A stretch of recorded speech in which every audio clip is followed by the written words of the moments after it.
আমরা এখন আছি খোবা মসজিদে and look at this beautiful মিনার্স।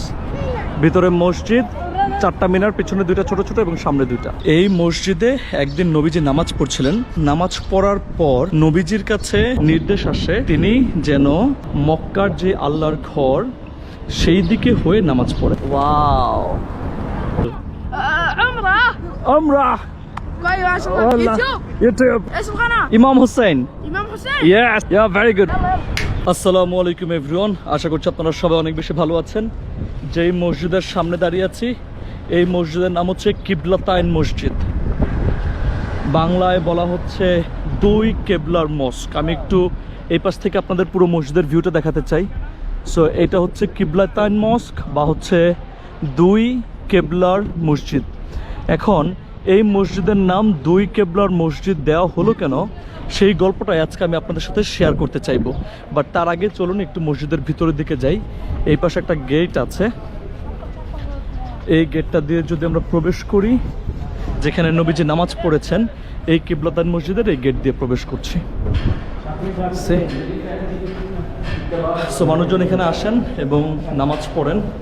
কিবলাতাইন মসজিদের স্টোরিটা, গল্পটা খুবই চমৎকার। আমি যখন এই পাশ দিয়ে কিছুক্ষণ আগে আসছিলাম তখন একজন সৌদি আরবিয়ান, ওনার সাথে দেখা হচ্ছিল। ওনাকে আমি জিজ্ঞেস করছিলাম what is the story of this mosque, এবং উনি আমাকে বলছিলেন আসলে স্টোরিটা কি।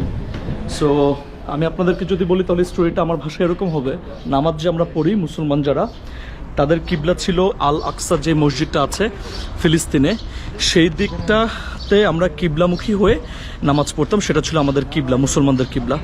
বাট পরবর্তীতে এই কিবলাটা হয়ে যায় আল্লাহর যেই ঘর, সেই ঘরের দিকে, মক্কার দিকে। এটা হওয়ার কারণটা কি ছিল? নবীজি যখন নামাজ পড়তেন তখন প্রায় সময় দোয়া করতেন। আগে যখন নামাজ পড়তেন তিনি নামাজ পড়তেন হচ্ছে আল আকসা মসজিদের দিকে হয়ে, এবং আল আকসা মসজিদ ছিল হচ্ছে উত্তর দিকে। সো নবীজি সবসময় চাইতেন মনে মনে, যদি আমি আল্লাহর ঘরের দিকে ফিরে নামাজ পড়তে পারতাম, মক্কার দিকে ফিরে নামাজ পড়তে পারতাম, তাহলে খুব ভালো লাগতো আমার। এবং যেহেতু নবীজির কথা আল্লাহ তাআলা সবসময় বুঝতে পারতেন মনের কথা, এই মসজিদে কিবলাতাইন মস্কে, এই যেই মসজিদের ভিতরে এখন আমি আছি, এই মসজিদে একদিন নবীজি নামাজ পড়ছিলেন এবং 2 রাকাত নামাজ পড়ার পর নবীজির কাছে নির্দেশ আসে তিনি যেন কিবলামুখী, মানে হচ্ছে মক্কার যে আল্লাহর ঘর সেই দিকে হয়ে নামাজ পড়েন। সো তিনি প্রথম 2 রাকাত নামাজ পড়েছিলেন উত্তর দিকে হয়ে, পরে 2 রাকাত তিনি নামাজ পড়েন আল্লাহর ঘরের দিকে হয়ে, মক্কায় যে ঘর আছে সেই ঘরের দিকে হয়ে। সো যেহেতু উনি 2 কেবলার দিকে হয়ে 2-2-4 রাকাত নামাজ পড়েছেন, সেহেতু এই মসজিদের নাম হয়েছে কিবলাতাইন মস্ক। সো আমরা মসজিদের ভিতরে এসেছি এবং এই মসজিদের ভিতরটা একটু আপনাদেরকে দেখানোর চেষ্টা করব। খুব বেশি বড় না, অল্প ছোট জায়গার মধ্যে, বাট এটার যে গল্প, এটার যে স্টোরি, সেটা অসাধারণ। মানুষজন এখানে আসছেন, নামাজ পড়ছেন এবং ঘুরে দেখছেন, এবং যারা এই কিবলাতাইন মস্ক সম্পর্কে জানেন তারা সেই গল্পটাও শেয়ার করছেন অন্য সবার সাথে। আমি একটু এখানে আটকে গেছি, যাই হোক আমরা সামনে যাচ্ছি। এই গেটটা অনেক বড়, এই গেটটা দিয়ে যদি প্রবেশ করি, আমরা 2 রাকাত নামাজ পড়ে, নফল নামাজ পড়ে এই মসজিদ থেকে বের হয়েছি।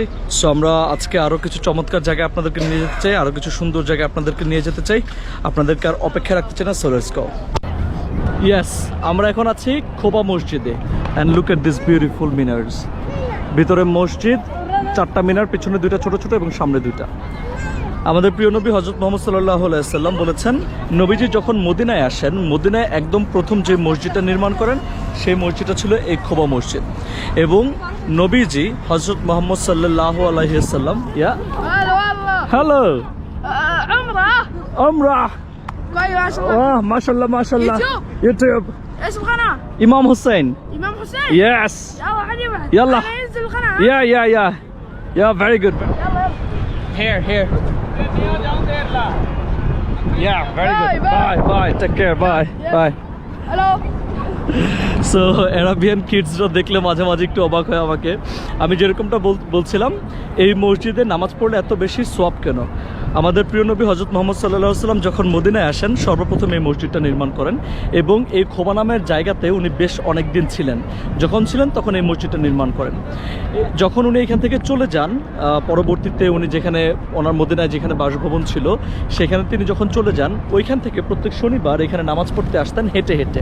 উনি যে হেঁটে হেঁটে এত দূরে নামাজ পড়তে আসতেন, সেই নামাজ পড়াটাকে কেন্দ্র করে মানুষজন এখন যখন উমরায় আসেন এবং নবীজির রজব মোবারক যখন সালাম জানান, তখন তারা এই মসজিদে এসে 2 রাকাত নফল নামাজ পড়ে, কারণ এখানে 2 রাকাত নফল নামাজ পড়া একটা কবুল উমরা হজের সমান সোয়াব।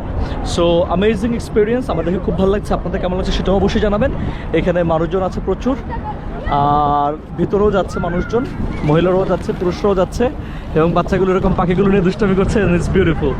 ওরা অনেকে খাবার কিনে দিচ্ছে, খাবার কিনে দিয়ে পাখিগুলোকে কাছে ডাকছে। লুক, হ্যালো, এই যে খাবারগুলো দিচ্ছে একটু, এই যে ওরা খাবার দিতে গিয়ে পাখিগুলোকে আরো তাড়িয়ে দিচ্ছে, এরকম একটা অবস্থা। Look, so this is beautiful, I love this place. আমি প্রথমে এই প্লেসটাতে আসতে চাই নাই, পরে ভাবলাম যে না, এত হিস্ট্রিক্যাল প্লেস, এত গুরুত্বপূর্ণ একটা জায়গা, এই জায়গাতে যাবো না সেটা হতে পারে না।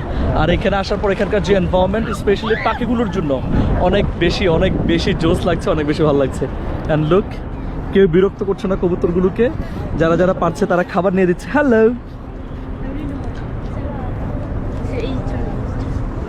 আসসালামু আলাইকুম, কাইফা হালক? আলহামদুলিল্লাহ।